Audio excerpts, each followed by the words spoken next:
Good morning, one and all. Myself, Lakshmi SS. I'm an assistant professor of economics, Government First Grade College, Bannur. Today, in this video lecture, we will discuss about the meaning and definitions of national income. As we all know that national income is very important indicator of economic development of any country. And for international comparison purpose also, and to know how much a country has developed, we should know about our national income. ನಮ್ಮೆಲ್ಲರಿಗೂ ಗೊತ್ತಿದೆ ರಾಷ್ಟ್ರೀಯ ಆದಾಯ ಅನ್ನುವಂಥದ್ದು ಆರ್ಥಿಕತೆಯನ್ನ ತೋರಿಸುವಂತಹ ಅಥವಾ ಆರ್ಥಿಕತೆಯನ್ನ ಅಳೆಯುವಂತಹ ಅದರ ಬೆಳವಣಿಗೆಯನ್ನು ಅಳೆಯುವಂತಹ ಒಂದು ಅತ್ಯಂತ ಪ್ರಮುಖವಾದಂತಹ ಮಾನದಂಡ. ಯಾವುದೇ ದೇಶ ಆರ್ಥಿಕತೆಯನ್ನ ಎಷ್ಟು ಅಭಿವೃದ್ಧಿಗೊಳಿಸಿದೆ ಅಥವಾ ಆರ್ಥಿಕ ಬೆಳವಣಿಗೆಯ ದರ ಯಾವ ಮಟ್ಟದಲ್ಲಿ ಸಾಗ್ತಾ ಇದೆ ಅನ್ನುವಂಥದ್ದನ್ನ ತಿಳ್ಕೊಳ್ಳೋದಕ್ಕೆ ನಾವು ಹಲವಾರು ಒಂದು ಸೂಚ್ಯಂಕಗಳನ್ನು ಬಳಸ್ತೀವಿ, ಇಂಡಿಕೇಟರ್ಸ್ ಅನ್ನ. ಅದರಲ್ಲಿ ಬಹಳ ಮುಖ್ಯವಾಗಿ ಅಗ್ರಗಣ್ಯವಾಗಿ ನಿಂತ್ಕೊಳ್ಳುವಂಥದ್ದು, ಮುಂಚೂಣಿಯಲ್ಲಿರುವಂಥದ್ದು ರಾಷ್ಟ್ರೀಯ ಆದಾಯ. ಸೊ ರಾಷ್ಟ್ರೀಯ ಆದಾಯ ಅನ್ನುವಂಥದ್ದು ಅಂಕಿಅಂಶಗಳು ನಮಗೆ ಗೊತ್ತಿದ್ರೆ ಮಾತ್ರ ಒಂದು ದೇಶ ಅಭಿವೃದ್ಧಿಯನ್ನ ಸಾಧಿಸಿದ್ಯಾ ಅಥವಾ ಹಿಂದೆ ಇದೆಯಾ, ಯಾವ್ಯಾವ ವಲಯಗಳ ಒಂದು ಕೊಡುಗೆ ಎಷ್ಟಿದೆ, to know the sectoral contributions to the national income. ಅಥವಾ ರಾಷ್ಟ್ರೀಯ ಆದಾಯಕ್ಕೆ ಎಲ್ಲಾ ವಲಯಗಳು, ಕೃಷಿ ಆಗಿರ್ಬೋದು, ಕೈಗಾರಿಕೆ ಆಗಿರ್ಬೋದು, ಅಥವಾ ಸೇವಾ ವಲಯ ಆಗಿರ್ಬೋದು, ಎಷ್ಟು ಕೊಡುಗೆಯನ್ನ ನೀಡ್ತಾ ಇದೆ ಅನ್ನುವಂಥದ್ದನ್ನ ತಿಳ್ಕೊಳ್ಳೋದಕ್ಕೆ, ಹಾಗೇನೆ ಅಂತಾರಾಷ್ಟ್ರೀಯ ಮಟ್ಟದಲ್ಲಿ ದೇಶಗಳ ನಡುವೆ ಒಂದು ಹೋಲಿಕೆಯನ್ನ ಮಾಡೋದಕ್ಕೆ, ಯಾವೆಲ್ಲ ದೇಶಗಳು ಅಭಿವೃದ್ಧಿಯನ್ನ ಸಾಧಿಸಿದೆ, ಮುಂದೆ ಇದೆ, ಅಥವಾ ಯಾವ ದೇಶಗಳು ಅಭಿವೃದ್ಧಿಯಲ್ಲಿ ಹಿನ್ನಡೆಯನ್ನ ಸಾಧಿಸಿದೆ, ಅಥವಾ ಈಗ ಅಭಿವೃದ್ಧಿಶೀಲ ರಾಷ್ಟ್ರವಾಗಿದೆ ಅಥವಾ ಬಡ ರಾಷ್ಟ್ರವಾಗಿದೆ, ಇದೆಲ್ಲವನ್ನ ನಾವು ತಿಳ್ಕೊಳ್ಳೋದಕ್ಕೆ, ಅಂತಾರಾಷ್ಟ್ರೀಯ ಮಟ್ಟದಲ್ಲಿ ಹೋಲಿಕೆಗಳನ್ನ ಮಾಡೋದಕ್ಕೆ, ಹಾಗೆ ದೇಶದಲ್ಲಿ ಒಂದು ಸರಿಯಾದಂತಹ ಆರ್ಥಿಕ ನೀತಿಗಳನ್ನ ರೂಪಿಸೋದಕ್ಕೆ ಕೂಡ ನಮಗೆ ರಾಷ್ಟ್ರೀಯ ಆದಾಯದ ಅಂಕಿಅಂಶಗಳು ಬಹಳ ಮುಖ್ಯವಾಗುತ್ತೆ. ಹಾಗಾಗಿ ಈ ದೃಷ್ಟಿಕೋನದಿಂದ ನೋಡಿದಾಗ ಆರ್ಥಿಕತೆಯ ಒಂದು ಅಳತೆಗೋಲು ಅಥವಾ ಒಂದು ಅಳತೆಯ ಮಾನದಂಡವಾಗಿ ನಾವು ಪರಿಗಣಿಸುವಂತಹ ಪ್ರಮುಖವಾದಂತಹ ಸೂಚ್ಯಂಕ ರಾಷ್ಟ್ರೀಯ ಆದಾಯ. ಹಾಗಾಗಿ ರಾಷ್ಟ್ರೀಯ ಆದಾಯದ ಬಗ್ಗೆ ತಿಳ್ಕೊಳ್ಳುವಂಥದ್ದು, ಅದರ ಅರ್ಥವನ್ನ ತಿಳ್ಕೊಳ್ಳುವಂಥದ್ದು ಬಹಳ ಮುಖ್ಯ.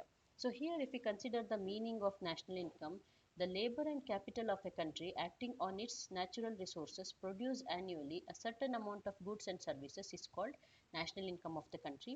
We have taken here, this is the definition given by Alfred Marshall.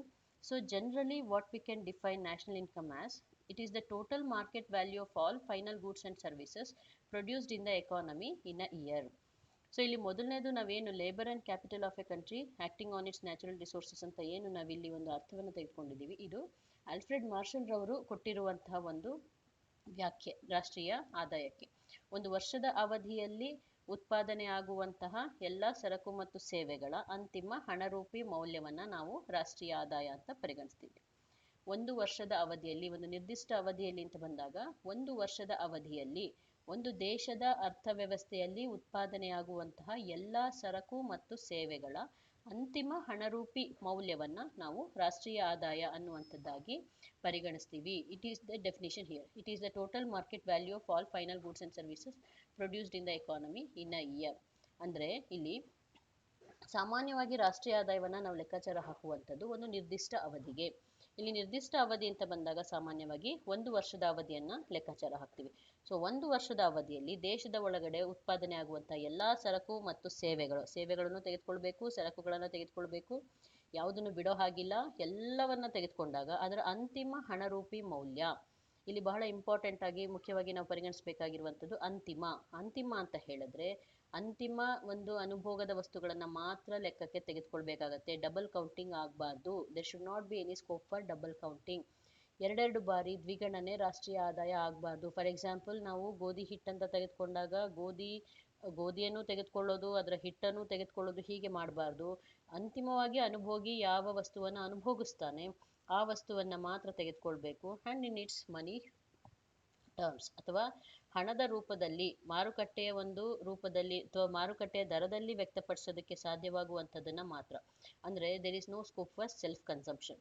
ಈಗ ಯಾರಾದರೂ ಒಬ್ಬ ವ್ಯಕ್ತಿ ಒಂದು ಬೆಳೆಯನ್ನ ಬೆಳೆದಿದ್ದು, ರೈತ ಅದನ್ನ ತನ್ನ ಸ್ವಂತ ಅನುಭೋಗಕ್ಕೋಸ್ಕರ ಉಪಯೋಗಿಸ್ಕೊಂಡಿದ್ರೆ ಅದನ್ನ ನಾವು ರಾಷ್ಟ್ರೀಯ ಆದಾಯದಲ್ಲಿ ಲೆಕ್ಕಾಚಾರ ಹಾಕೋದಿಲ್ಲ. ಅದು ಮಾರುಕಟ್ಟೆಗೆ ಬರಬೇಕು, ಅಂತಿಮವಾಗಿ ಅದಕ್ಕೆ ಒಂದು ಹಣ ಅಥವಾ ಒಂದು ದರ ಒಂದು ಗೊತ್ತಾಗಬೇಕು. ಆ ಹಣದ ಮೂಲಕ ಅದನ್ನ ಖರೀದಿ ಮಾಡಿದಾಗ ಮಾತ್ರ ನಾವು ಅದನ್ನ ರಾಷ್ಟ್ರೀಯ ಆದಾಯದಲ್ಲಿ ಲೆಕ್ಕಾಚಾರ ಹಾಕುವಂಥದ್ದು. ಹಾಗಾಗಿ ಇಲ್ಲಿ ನಾವು ಪ್ರಮುಖವಾಗಿ ಗಮನಿಸಬೇಕಾಗಿರುವಂತಹ ಅಂಶಗಳು ಅಂತ ಹೇಳಿದ್ರೆ, ರಾಷ್ಟ್ರೀಯ ಆದಾಯ ಒಂದು ವರ್ಷದ ಅವಧಿಗೆ ನಾವು ಲೆಕ್ಕಾಚಾರ ಹಾಕುವಂಥದ್ದು, ದ್ವಿಗಣನೆ ಆಗಬಾರ್ದು, ಡಬಲ್ ಕೌಂಟಿಂಗ್ ಆಗಬಾರ್ದು, ಒಂದು ವಸ್ತುವನ್ನ ಒಂದು ಬಾರಿ ಮಾತ್ರ ನಾವು ಅದರ ಒಂದು ಮೌಲ್ಯವನ್ನ ಪರಿಗಣನೆ ಮಾಡಬೇಕಾಗತ್ತೆ. ಎಲ್ಲ ವಸ್ತುಗಳ ಮತ್ತು ಸೇವೆಗಳ ಒಂದು ಮೌಲ್ಯವನ್ನು ತೆಗೆದುಕೊಳ್ಬೇಕಾಗತ್ತೆ. ಜೊತೆಗೆ ಹಣರೂಪಿ ಮೌಲ್ಯವನ್ನ, ಮಾರುಕಟ್ಟೆಯ ಮೌಲ್ಯವನ್ನ ಮಾತ್ರ ನಾವಿಲ್ಲಿ ಪರಿಗಣನೆ ಮಾಡಬೇಕಾಗತ್ತೆ. ಬಾಟರ್ ಸಿಸ್ಟಮ್ ಅಥವಾ ಸಾಟಿ ವಿನಿಮಯದಲ್ಲಿ ಏನು ವಸ್ತುಗಳಿಗೆ ವಸ್ತುಗಳು ಬದಲಾವಣೆ ಆಗುತ್ತೆ ಅದನ್ನ ಕೂಡ ನಾವಿಲ್ಲಿ ಪರಿಗಣಿಸೋದಕ್ಕೆ ಸಾಧ್ಯ ಇಲ್ಲ. ಸೊ ಇಲ್ಲಿ ಥಿಂಗ್ಸ್ ಟು ಬಿ ನೋಟೆಡ್, ನಾನಾಗಲೇ ಹೇಳಿದಾಗೆ national income is a monetary measurement, ಹಣದ ರೂಪದಲ್ಲಿ ಮಾತ್ರ ವ್ಯಕ್ತಪಡಿಸೋದಕ್ಕೆ ಸಾಧ್ಯವಾಗುತ್ತೆ, ಲೆಕ್ಕಾಚಾರ ಹಾಕುವಂಥದ್ದು. It measures the market value of annual output expressed in money prices, ಹಣದ ರೂಪದಲ್ಲಿ ವ್ಯಕ್ತಪಡಿಸುವಂಥದ್ದು. Must be calculated only once, there should not be any double counting as I told earlier.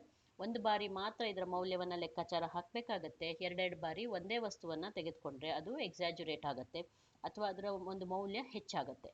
ಹಾಗಾಗಬಾರ್ದು, ಒಂದು ಬಾರಿ ಮಾತ್ರ ಲೆಕ್ಕಕ್ಕೆ ತಗೊಳ್ಬೇಕಾಗತ್ತೆ.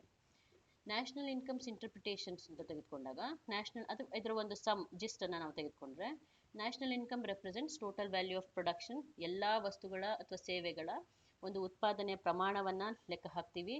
Receipt or income of all factors of production, receipt or income ಅಂತ ಹೇಳಿದ್ರೆ ಆದಾಯದ ದೃಷ್ಟಿಕೋನದಿಂದ ರಾಷ್ಟ್ರೀಯ ಆದಾಯವನ್ನು ಲೆಕ್ಕಾಚಾರ ಹಾಕಿದ್ರೆ ಎಲ್ಲ ಫ್ಯಾಕ್ಟರ್ಸ್ ಆಫ್ ಪ್ರೊಡಕ್ಷನ್, ಎಲ್ಲ ಉತ್ಪಾದನಾಂಗಗಳಾದಂಥ ಭೂಮಿ, ಶ್ರಮ, ಬಂಡವಾಳ ಮತ್ತು ಸಂಘಟನೆಗಳು ಏನು ತಮ್ಮ ಒಂದು ಪ್ರತಿಫಲವನ್ನು ಪಡ್ಕೊಳ್ಳುತ್ತೆ, ಅದು ಕೂಲಿ ಆಗಿರ್ಬೋದು, ಗೇಣಿ ಆಗಿರ್ಬೋದು, ಬಡ್ಡಿ ಆಗಿರ್ಬೋದು ಅಥವಾ ಲಾಭ ಆಗಿರ್ಬೋದು, ಈ ಎಲ್ಲ ಒಂದು ಉತ್ಪಾದನಾಂಗಗಳು ಪಡ್ಕೊಳ್ಳುವಂತಹ ಒಟ್ಟು ಆದಾಯವನ್ನು ನಾವಿಲ್ಲಿ ಒಟ್ಟಿ ಸೇರಿಸಿದಾಗ ರಾಷ್ಟ್ರೀಯ ಆದಾಯ ಒಂದು ಲೆಕ್ಕಾಚಾರ ಸಿಗುತ್ತೆ. Also it represents the sum of expenditures of consumers, investment and government expenditure on goods and services. ಒಂದು ಖರ್ಚಿನ ದೃಷ್ಟಿಕೋನದಿಂದ ರಾಷ್ಟ್ರೀಯ ಆದಾಯವನ್ನು ಲೆಕ್ಕಾಚಾರ ಹಾಕಿದ್ರೆ C+I+G, ಅಥವಾ ಸಿ ಅಂದರೆ ಕನ್ಸಂಪ್ಷನ್ ಎಕ್ಸ್ಪೆಂಡಿಚರ್, ಅನುಭೋಗಿಗಳು ಅನುಭೋಗದ ಮೇಲೆ ಮಾಡುವಂತಹ ಖರ್ಚು, ಇನ್ವೆಸ್ಟ್ಮೆಂಟ್ ಎಕ್ಸ್ಪೆಂಡಿಚರ್ ಅಥವಾ ಒಂದು ಹೂಡಿಕೆಯ ಮೇಲೆ ಮಾಡುವಂತಹ ಖರ್ಚುಗಳಾಗಿರ್ಬೋದು, ಆ್ಯಂಡ್ ಗವರ್ನಮೆಂಟ್ ಎಕ್ಸ್ಪೆಂಡಿಚರ್, ಸರ್ಕಾರ ಮಾಡುವಂತಹ ಎಲ್ಲ ರೀತಿಯ ಖರ್ಚುಗಳು. ಸೊ ಅನುಭೋಗಿಗಳು, ಹೂಡಿಕೆದಾರರು ಹಾಗೆ ಸರ್ಕಾರ ಮಾಡುವಂಥ ಎಲ್ಲ ಖರ್ಚುಗಳನ್ನು ಒಟ್ಟು ಸೇರಿಸಿದಾಗ ಅದರ ಮೊತ್ತ ಕೂಡ ಏನಾಗುತ್ತೆ, ಖರ್ಚಿನ ದೃಷ್ಟಿಯಿಂದ ರಾಷ್ಟ್ರೀಯ ಆದಾಯ ಆಗುತ್ತೆ. ಹಾಗಾಗಿ ನಾವು what we can say finally, national product is equal to national income equals national expenditure. ಅಂದರೆ ರಾಷ್ಟ್ರೀಯ ಆದಾಯ, ರಾಷ್ಟ್ರೀಯ ಉತ್ಪನ್ನ, ರಾಷ್ಟ್ರೀಯ ಖರ್ಚು, ಈ ಮೂರು ಕೂಡ ಏನಾಗುತ್ತೆ, ರಾಷ್ಟ್ರೀಯ ಆದಾಯ ಅನ್ನುವಂಥದ್ದನ್ನು ಅನಿಸ್ಕೊಳ್ಳುತ್ತೆ. So next, if we see the definitions of national income, definitions means what economists define. ಯಾವ ರೀತಿಯಲ್ಲಿ ವ್ಯಾಖ್ಯೆಯನ್ನು ಮಾಡಿದ್ದಾರೆ ರಾಷ್ಟ್ರೀಯ ಆದಾಯವನ್ನು ವಿವಿಧ ಅರ್ಥಶಾಸ್ತ್ರಜ್ಞರು ಅಥವಾ ಆಯೋಗಗಳು ಹೇಗೆ ಒಂದು ಅರ್ಥೈಸಿದ್ದಾರೆ ಅನ್ನುವಂಥದ್ದನ್ನು ನೋಡಿದಾಗ, according to Marshall, the labor and capital of a country acting on its natural resources produce annually a certain net aggregate of commodities, material and immaterial, including services of all kinds. This is the true net annual income or revenue of the country or national dividend. ಅಂದರೆ ಇಲ್ಲಿ marshal ಅವ್ರು ಹೇಳೋ ಪ್ರಕಾರ labour and capital of A country acting on its natural resources, ಇಲ್ಲಿ ದೇಶದ ಶ್ರಮ ಮತ್ತು ಬಂಡವಾಳ ಎರಡೂ ಕೂಡ ನೈಸರ್ಗಿಕ ಸಂಪನ್ಮೂಲಗಳ ಮೇಲೆ ವರ್ತಿಸೋದ್ರ ಮೂಲಕ ಅಥವಾ ನೈಸರ್ಗಿಕ ಸಂಪನ್ಮೂಲಗಳನ್ನು ಬಳಸ್ಕೊಂಡಾಗ ಈ ಮೂರರ ಒಂದು ಕಾಂಬಿನೇಷನ್ ಏನಿದೆ, ಶ್ರಮ, ಬಂಡವಾಳ ಮತ್ತು ನೈಸರ್ಗಿಕ ಸಂಪನ್ಮೂಲಗಳ ಬಳಕೆಯಿಂದ ಪ್ರೊಡ್ಯೂಸ್ ಆ್ಯನ್ಯುಯಲಿ, ಇಡೀ ವರ್ಷದಲ್ಲಿ ಒಂದು ವರ್ಷದಲ್ಲಿ ಏನೆಲ್ಲ ವಸ್ತುಗಳು ಮತ್ತು ಸೇವೆಗಳು, ಸರ್ವಿಸಸ್ ಆಫ್ ಆಲ್ ಕೈಂಡ್ಸ್ ಅನ್ನುವಂಥದ್ದನ್ನು ಕೂಡ ತಗೊಳ್ಳೋದ್ರಿಂದ ಸರಕು ಮತ್ತು ಸೇವೆಗಳ ಉತ್ಪಾದನೆ ಏನು ಒಂದು ವರ್ಷದಲ್ಲಿ ಅವಧಿಯಲ್ಲಿ ಆಗತ್ತೆ ಅದನ್ನು ನಾವೇನು ಮಾಡ್ತೀವಿ, ರಾಷ್ಟ್ರೀಯ ಆದಾಯ ಅನ್ನುವಂಥದ್ದಾಗಿ ಪರಿಗಣಿಸ್ತೀವಿ ಅಂತ ಮಾರ್ಷಲ್ ಅವರು ಹೇಳ್ತಾರೆ. Next definition is in the words of Pigou, A.C. Pigou, Arthur Cecil Pigou. He defined national income in national income is that part of objective income of the community, including of course income derived from abroad, which can be measured in money. ಅಂದರೆ ಹಣದ ರೂಪದಲ್ಲಿ ವ್ಯಕ್ತಪಡಿಸಬೇಕು ದೇಶದ ಒಳಗಡೆ ಇರುವಂತಹ ಉತ್ಪಾದನೆ ಅಥವಾ ಆದಾಯ, ಅದ್ರ ಜೊತೆಗೆ he has included one more thing, that is income derived from abroad. ಬೇರೆ ದೇಶಗಳಿಂದ ನಮಗೆ ಬರುವಂತಹ ಆದಾಯವನ್ನು ಕೂಡ ಲೆಕ್ಕಾಚಾರ ಹಾಕಿದ್ರೆ ನಮ್ಮಲ್ಲಿ ದೇಶದ ಒಳಗಡೆ ಇರುವಂತಹ ಆದಾಯ, ದೇಶದ ಹೊರಗಡೆಯಿಂದ ದೇಶದ ಒಳಗೆ ಬರುವಂತಹ ಆದಾಯ, ಇವೆಲ್ಲವನ್ನ ಹಣದ ರೂಪದಲ್ಲಿ ವ್ಯಕ್ತಪಡಿಸಿದಾಗ ಅದನ್ನು ರಾಷ್ಟ್ರೀಯ ಆದಾಯ ಅಂತ ಪರಿಗಣಿಸ್ತೀವಿ. Simon Kuznets has defined national income as the net output of commodities and services flowing during the year from the country's productive system in the hands of the ultimate consumers. So Simon Kuznets ಪ್ರಕಾರ ಕೂಡ ಒಂದು ವರ್ಷದ ಅವಧಿಯಲ್ಲಿ ಏನು ಸರಕು ಮತ್ತು ಸೇವೆಗಳು ಒಂದು ಫ್ಲೋ ಆಗುತ್ತೆ, ಪ್ರವಹಿಸುತ್ತೆ, ಅದನ್ನು ನಾವು ಅದರ ಒಂದು ಮೌಲ್ಯವನ್ನು ರಾಷ್ಟ್ರೀಯ ಆದಾಯ ಅನ್ನುವಂಥದ್ದಾಗಿ ತೆಗೆದುಕೊಳ್ತೀವಿ. ಸೆಂಟ್ರಲ್ ಸ್ಟ್ಯಾಟಿಸ್ಟಿಕಲ್ ಆರ್ಗನೈಸೇಷನ್ CSO, ಇದು ಭಾರತದಲ್ಲಿ ಒಂದು ರಾಷ್ಟ್ರೀಯ ಆದಾಯವನ್ನು ಲೆಕ್ಕಾಚಾರ ಹಾಕೋದಕ್ಕೋಸ್ಕರ ಇರುವಂತಹ ಸಂಸ್ಥೆ. ಇದು ಹೇಗೆ ಒಂದು ವ್ಯಾಖ್ಯಾನಿಸಿದೆ ಅನ್ನೋದನ್ನು ನೋಡಿದ್ರೆ, National income is the sum of factor incomes earned by normal residents of a country in the form of rent, wages, interest and profit in an accounting year.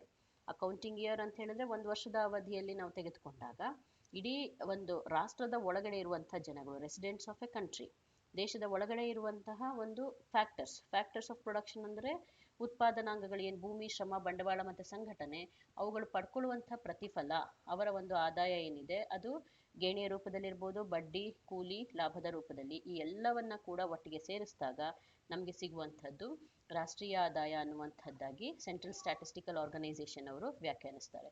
So ಈ ಎಲ್ಲ ವ್ಯಾಖ್ಯೆಗಳನ್ನು ಬೇರೆ ಬೇರೆ ಅರ್ಥಶಾಸ್ತ್ರಜ್ಞರು ಹೇಗೆ ಅರ್ಥೈಸಿದ್ದಾರೆ ಎಲ್ಲವನ್ನ ತೆಗೆದುಕೊಂಡ್ರು ಕೂಡ ನಮಗೆ ಸಿಗುವಂತಹ ಸಾಮಾನ್ಯವಾದಂತಹ ಒಂದು ಸಾರಾಂಶ ಅಂತ ಹೇಳಿದ್ರೆ, ರಾಷ್ಟ್ರೀಯ ಆದಾಯ ಅನ್ನುವಂಥದ್ದು ಒಂದು ದೇಶದಲ್ಲಿ ಒಂದು ನಿರ್ದಿಷ್ಟ ಅವಧಿ ಅಂದಾಗ ಒಂದು ವರ್ಷದ ಅವಧಿಯಲ್ಲಿ ಉತ್ಪಾದನೆ ಆಗುವಂಥ ಎಲ್ಲ ಸರಕು ಮತ್ತು ಸೇವೆಗಳ ಎರಡನ್ನೂ ತೆಗೆದುಕೊಳ್ಬೇಕಾಗತ್ತೆ.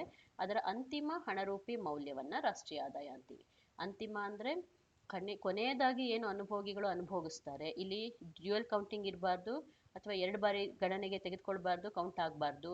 ಹಾಗೆ ಹಣರೂಪಿ ಮೌಲ್ಯ, ಮಾರುಕಟ್ಟೆಯ ಮೌಲ್ಯ, ಹಣದ ರೂಪದಲ್ಲಿ ವ್ಯಕ್ತಪಡಿಸುವಂಥ ವಸ್ತುಗಳ ಮೌಲ್ಯವನ್ನು ಮಾತ್ರ ತಗೊಂಡಾಗ ಇದನ್ನು ನಾವು ರಾಷ್ಟ್ರೀಯ ಆದಾಯ ಅಂತೀವಿ. ಸೊ ರಾಷ್ಟ್ರೀಯ ಆದಾಯ ಅನ್ನುವಂಥದ್ದು ನಾನು ಆಗಲೇ ಹೇಳಿದಾಗೆ ಆರ್ಥಿಕತೆಯ ಒಂದು ಬೆಳವಣಿಗೆಯ ದೃಷ್ಟಿಕೋನದಿಂದ ಬಹಳ ಪ್ರಮುಖವಾದಂಥ ಸ್ಥಾನವನ್ನು ಪಡ್ಕೊಂಡಿದೆ. ದೇಶದ ಅಭಿವೃದ್ಧಿಯನ್ನು ತೋರಿಸುತ್ತೆ, ಒಂದು ದೇಶದ ಒಂದು ಸ್ಪಷ್ಟ ಚಿತ್ರಣವನ್ನು ಕೊಡುತ್ತೆ, ಆರ್ಥಿಕತೆಯ ಛಲಗಳು ಯಾವ ದಿಕ್ಕಿನ ಕಡೆಗೆ ಸಾಗ್ತಾ ಇದೆ ಅನ್ನುವಂಥದ್ದನ್ನು ತೋರಿಸುತ್ತೆ, ವಲಯವಾರು ಕೊಡುಗೆಗಳನ್ನು ತೋರಿಸುತ್ತೆ. ಆ ವಲಯಗಳಲ್ಲಿ ಬಂದಂತಹ ಕೊಡುಗೆಗಳನ್ನು ನೋಡಿದಾಗ ಯಾವ ಒಂದು ನೀತಿಗಳನ್ನು ಅನುಸರಿಸಬೇಕು ವಲಯಗಳ ಒಂದು ಅಭಿವೃದ್ಧಿಗೆ ಅನ್ನುವಂಥದ್ದು ಕೂಡ ನಮಗೆ ಸ್ಪಷ್ಟವಾದಂತಹ ಮಾರ್ಗದರ್ಶನವನ್ನು ನೀಡುತ್ತೆ. ಹಾಗಾಗಿ ಸಮಗ್ರ ಅರ್ಥಶಾಸ್ತ್ರದಲ್ಲಿ ರಾಷ್ಟ್ರೀಯ ಆದಾಯ ಅನ್ನುವಂಥದ್ದು ಬಹಳ ಪ್ರಮುಖವಾದಂಥ ಪಾತ್ರವನ್ನು ವಹಿಸುತ್ತೆ. Thank you.